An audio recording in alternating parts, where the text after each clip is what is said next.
Welcome, everyone, to another episode of Storrer's Edge, the podcast where we explore the cutting edge of technology and business. I'm your host, Stuart Storrer, the founder and CEO of Storrer Growth Solutions, where we help businesses grow with AI-driven solutions. And today, we have a fascinating episode for you. We're diving deep into the world of electric vehicles and the AI-powered technology that's revolutionizing this industry. Our guest today is Giovanni Rossi. He's the head of marketing and communications at Electra Vehicles, a company at the forefront of this transformation. Giovanni, welcome to the show. Hello, Stuart, and thank you for having me. I'm really excited to be here to share my story and Electra stories. Super. So for our listeners who may not be familiar with Electra Vehicles, they're based in Boston, a company born out of a NASA project that's on a mission to unlock the full potential of battery technology. They're using artificial intelligence to make batteries smarter, last longer, and perform better. Giovanni, with over 13 years of international marketing experience, is leading the charge in bringing Electra's groundbreaking technology to the global market. It's a pleasure to have you with us, Giovanni. Thank you. You obviously have a rich background in international marketing. So what drew you to Electra Vehicles in the world of clean tech and AI? Yeah, so let me just give you like a very quick introduction about myself. As I mentioned, I'm the head of marketing communication at Electra. I have spent more of 13 years of my careers marketing, communication, growth strategy, especially on like clean tech and the energy sectors. I started, in the early days in some marketing agencies, very fast pace. I moved then into some more international consulting company, especially for like, internationalization and for product and industrialization and energy companies. I moved to the UAE, so in Dubai, then in India, because I was focusing very much into like supporting European companies and American companies into producing and selling and like developing businesses in the Arab Gulf, and then in the Indian market.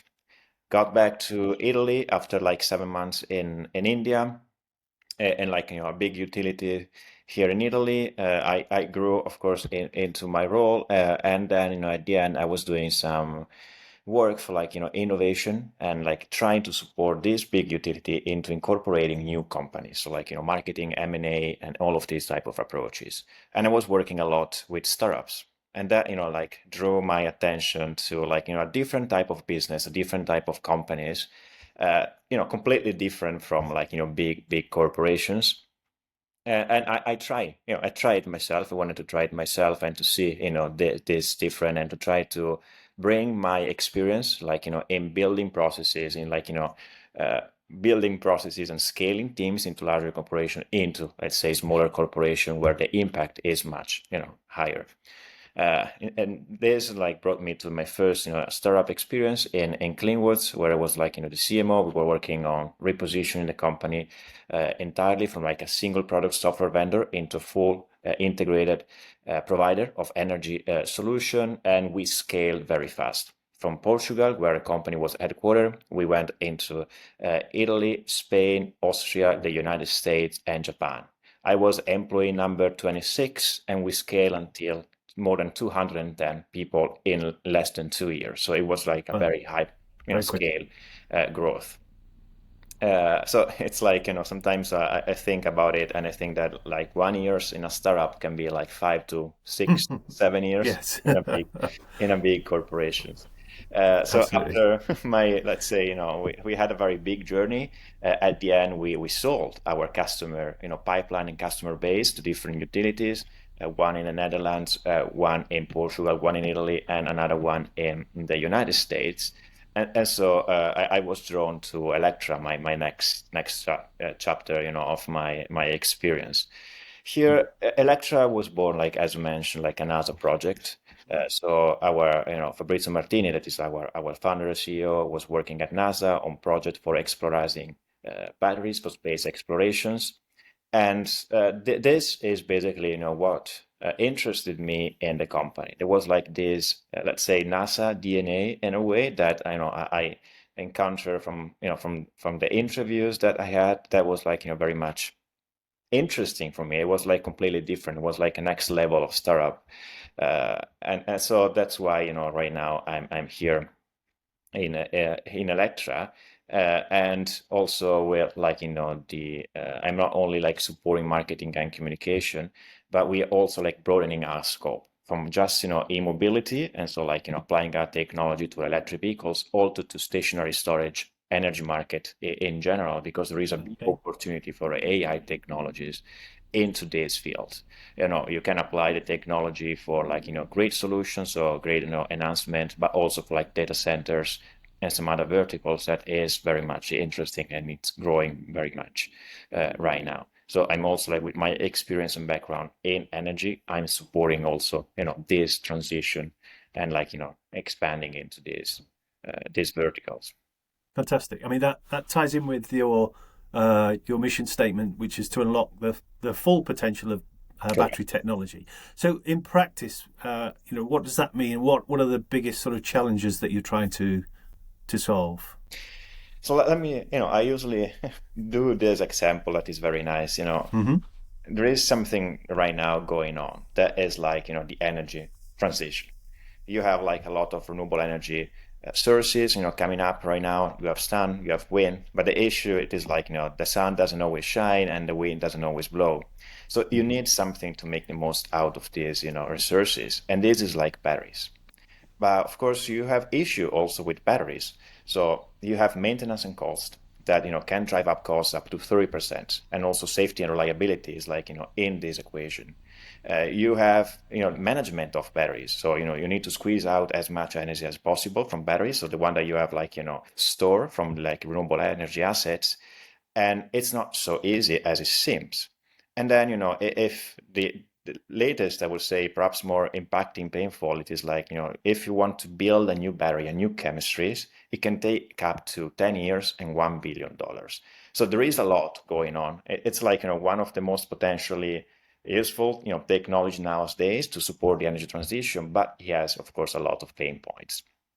So that's why Electra, and we're working for developing the most advanced brain for batteries. So it is like, a AI technology, AI platform that, as you mentioned, focusing on optimizing battery health, enhancing performance, and maximizing the ROI of batteries. Of course, squeezing out all of that energy. We have like right now 2 product lines. The first one is called Empower. That is like supporting battery design, testing, and system integration. So basically, it is like you have a digital twin platform where you can play with batteries and you can change parameters. I want like a different voltage, I want a different current. What does this impact on the end batteries? Or I want to change the format, like the shape of the battery. I want to put it in a different pack. And so you can do the digital replica. With the digital replica of your battery, you can test out the results of like these changes in parameters, of course, in the digital environment.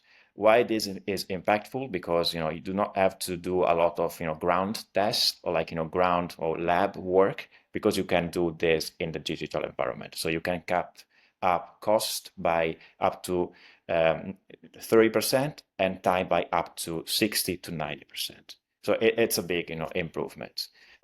Empower. Yes. What sort of customers are they targeted for? Yeah, so Empower is more for battery producers, so like companies producing batteries from one side, but also for OEMs, so like companies Okay. producing vehicles that want to produce their own batteries. And right now, this is a trend.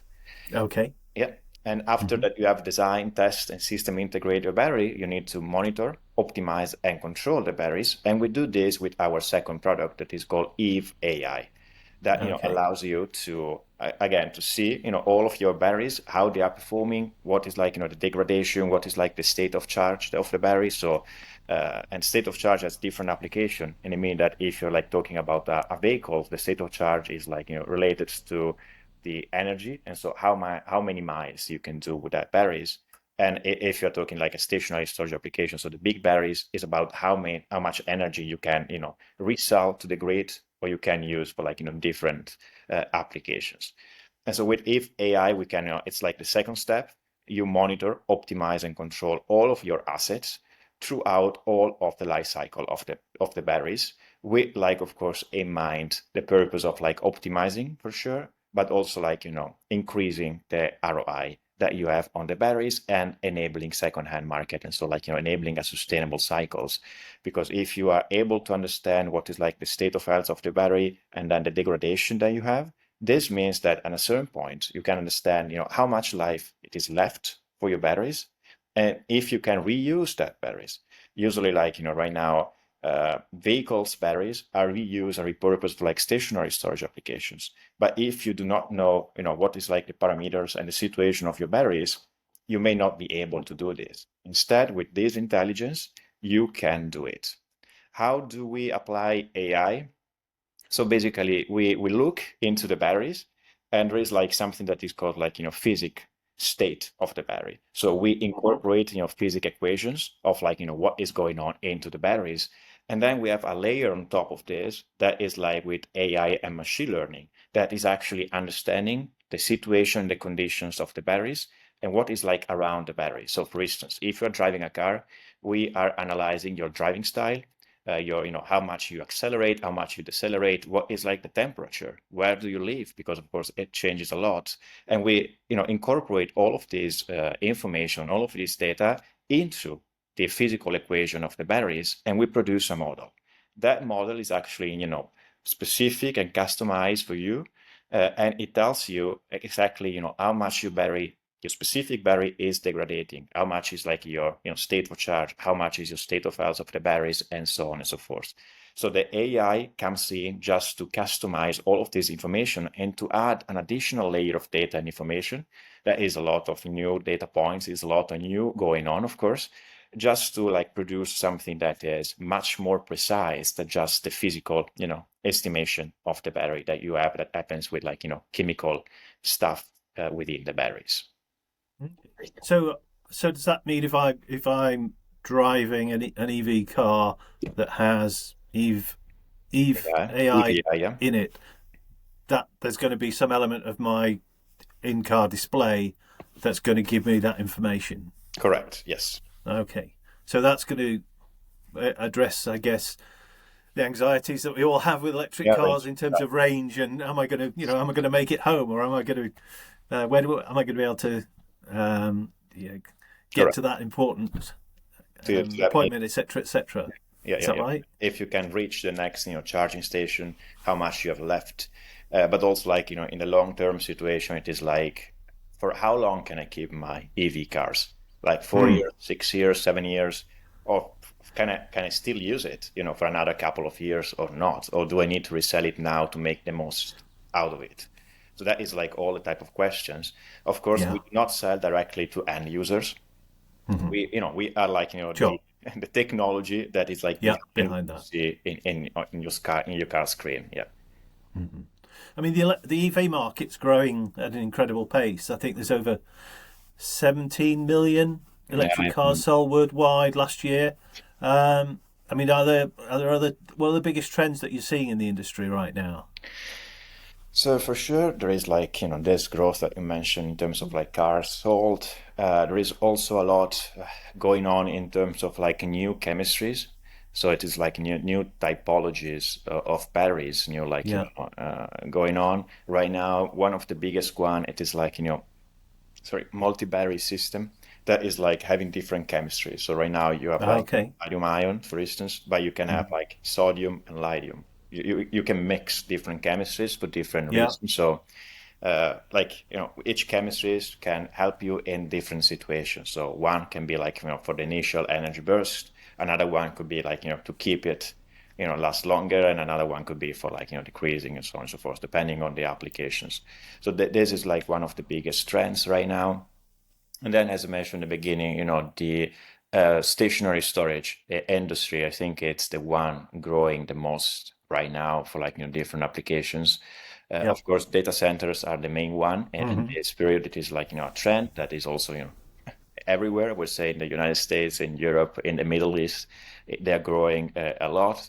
But there is also something that is much less appealing in the industry, but is grid management. So the issue with grid right now, it is in general, at least in Western countries, grid are pretty old. So it was done between 100 to 70 years ago. Then, of course, we had some, enhancements, some situation going on in the time, but they are pretty old. And so right now, with the additional electrification that there is, the grid cannot keep up. So you have more electronic appliances in houses. You have more electronic appliances, in factories. Like everything is like becoming electrics, but also EV, that require a peak of energy when they charge. And so all of this is putting the grid at risk, and this needs some solutions. So redoing completely the grid is going to be a massive cost.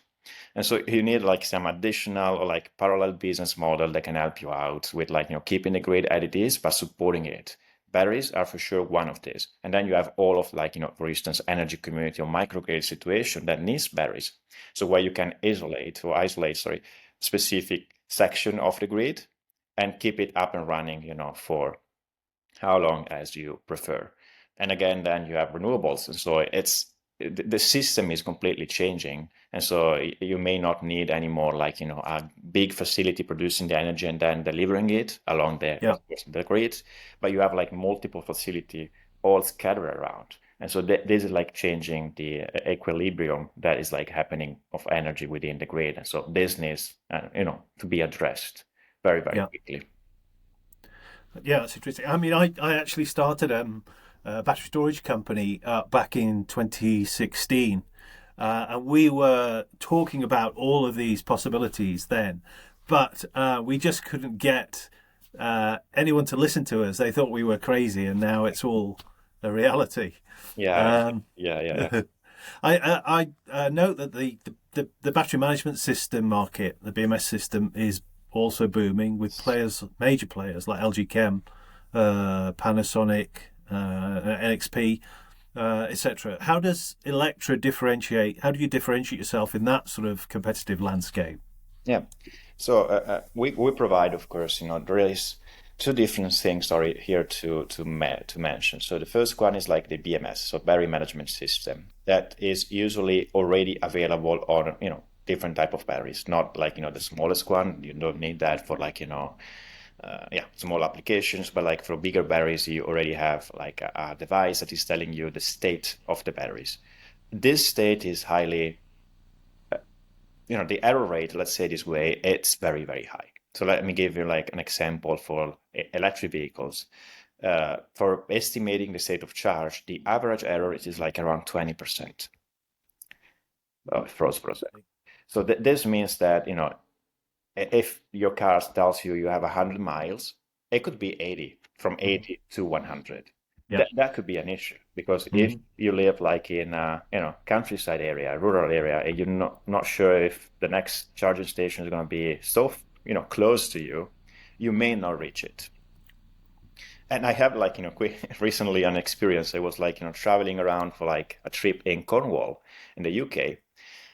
And I have an electric vehicles, and I was always very careful about where is going to be the next charging station. I'm not sure I can, be able to reach it. I was just thinking when you mentioned that, the exact same experience I had in Cornwall. Yeah, quite recently. Absolutely, exactly the same. Yeah. So 20 miles can be a lot. And especially in when you are in those specific areas, but also outside of city, I would say, because of course if you are in London, in Paris, Milan, it's not going to be an issue. But if you are outside, that's going to be an issue. So 20% of error is pretty high. We can go down to less than 1.6% of error with our technology. So that's fantastic. A big change. So 1.6 miles, it's far better than 20. Stuff yes. And that is one of the differentiator that we have. It is our technical capability to deliver on much more precise estimations. The second one, that of course, as I mentioned, we are a B2B company. It is we can cover the entire value chain of the battery, from designing and testing batteries until of course monitoring, optimizing, and control. So that is one of the biggest value that we can provide in this space. Fantastic. So you've got strong funding history. Yes. I think the recent $21 million series A Yes. around. So what are the company's key priorities and your growth plans for the future, for the near future?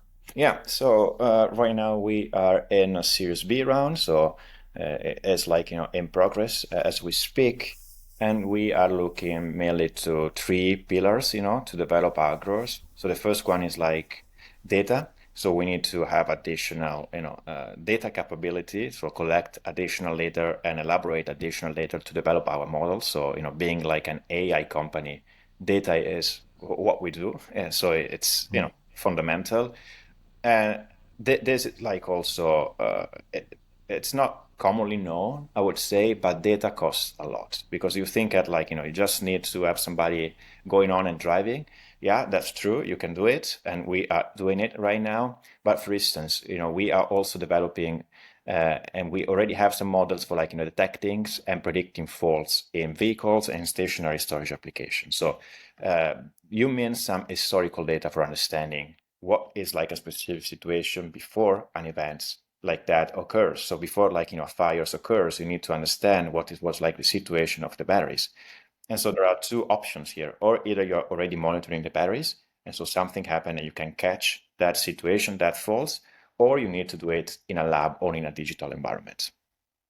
And to do this, of course, this requires a lot of data, a lot of effort, a lot of costs that we are doing either in a digital environment, and then you need to test it out for safety reason and certification reason, also on the physical environment. And this, of course, it means that you can let explode how many batteries you want, in a digital environment. But when you go in a physical one, that's very expensive because you are reproducing a critical fault that is happening. And so this data is one of where the money will, let's say, will. Then we have our expansion, international expansion. So right now the headquarters is in Boston. We also opened up a couple of years ago a second headquarters in Turin. And so we are also present in Europe. And right now we have a lot of traction into the Indian market and like the Korean market, so Eastern Asian markets. You're in Japan as well, are you? Even Japan, yes. So we're looking at expanding in those markets and like secure much more our presence with some, of course, local people, local support. We already have some people either in India, in Korea, and some support in Japan, where we want to expand in that space. And then, of course, we are like supporting our expansions into new verticals. So as I mentioned, we are like already in the stationary storage application, but we are looking at robotics verticals next. For there is a lot of going on right now, not only like in humanoids, that's for sure an application, but you have like robotics application in factories that are becoming much, more and more electrics into this space. And so this is like one of what we're looking into right now. Fantastic, exciting stuff. So what advice, Giovanni, would you give to our listeners, other entrepreneurs and innovators who are looking to make an impact in the clean tech space? From your experience, what would you say to them? Yeah, I think that is like very important to solve real problems. So not just building cool technology, but it's like important to address pain points that exist now. That will also be, an issue for the next 5 to 10 to 15 years, and also understand what could be like pain points in the next 15 to 20 years. Of course, this it's like different configuration of company. One is more like in the 15 to 20 years, you're most likely into the innovation space. 5 to 10 years, you're like solving issues for like the present. But you need to solve this issue, and like it's not about building the technology that is just cool. It's like having something that this technology can be applied to. Second point, I think it is like understanding that changing the perspective on the fact that regulation and partnership aren't necessarily hurdles, but they are part of your strategy. So if you can understand the policy landscape and align, of course, this with your product, and also understanding the nuances of this regulation that is perhaps is going on right now, but will change the perspective in 5 to 10 years. If you can understand that and you can, work on developing something for that, it's the real deal. So, like for instance, right now, either in the United States or in Europe, there is a lot going on like for like flexibility markets. And the UK, for instance, is one of the most advanced in this. In Europe, you have like energy communities. In the United States, you have microgrids or like virtual power plants. And there is a lot of regulation around it. It's like massive regulation around it. If you can understand the small nuances of this, that can give you a lot of like, competitive advantage and putting a real business model into that space. And last but not least, I think, as I mentioned, it is like, of course, partnership. That's very important. You cannot do it alone. I think we should start talking more in terms of like collaboration than competitions, because the energy transition is big, it's massive, and so you need to work with others, and also like support the system into transitioning. It is not just energy transformation; it is also like an economic transformation. As for now, billions are still pumped into oil. That won't disappear tomorrow. And if tomorrow oil disappears, the system can't keep up. So it's going to be like a process. So you need to work with different operators, even like oil, energy companies, and like more traditional companies to make this happen. And finally, I think marketing and communication, so the narrative, the brand, is fundamental. You need to build off this infrastructure. You need to communicate as clear as possible, and also differentiate the value that you convey to different stakeholders, to build off the momentum. So I think this is very important. A lot of more startup are not technological startups are not focusing very much on this, but in reality, if you're not able to communicate outside, it means that you're not being able to be seen as you should. Fantastic. Thank you very much for that. It's really valuable advice. So, Giovanni, if any of our listeners, and I'm sure this will be the case, would like to either contact yourself or find out more about your company and what you and your colleagues are doing, and maybe get some advice and guidance from you, how can they reach out? How can they get in touch? Yeah, for sure. LinkedIn. We are very active as Electra on LinkedIn. So if they can reach out to us on LinkedIn or directly to myself again on LinkedIn, I'm very active there. And what's your website? Yeah, I can. It is like, just read it through. It is like electravehicles.com. Okay, great. What we'll do, Giovanni, for our readers is we'll make sure that those contact details are in the content, in the description of the podcast when it's published. So, Giovanni, this has been an incredibly insightful conversation. Thank you so much for sharing your expertise and giving us a glimpse into the future of battery technology. I think it's clear that electric vehicles are at the heart of a major shift in how we power our world, I guess. So to our listeners, I hope you enjoyed this deep dive into the world of AI and electric vehicles. And a really big thank you to you, Giovanni, of Electric Vehicles, for joining us today. Really appreciate it. Thank you, Stuart, and thank you all for listening. So that's all the time we have for this episode of Storer's Edge. So until next time, stay curious and keep exploring the future. Bye for now.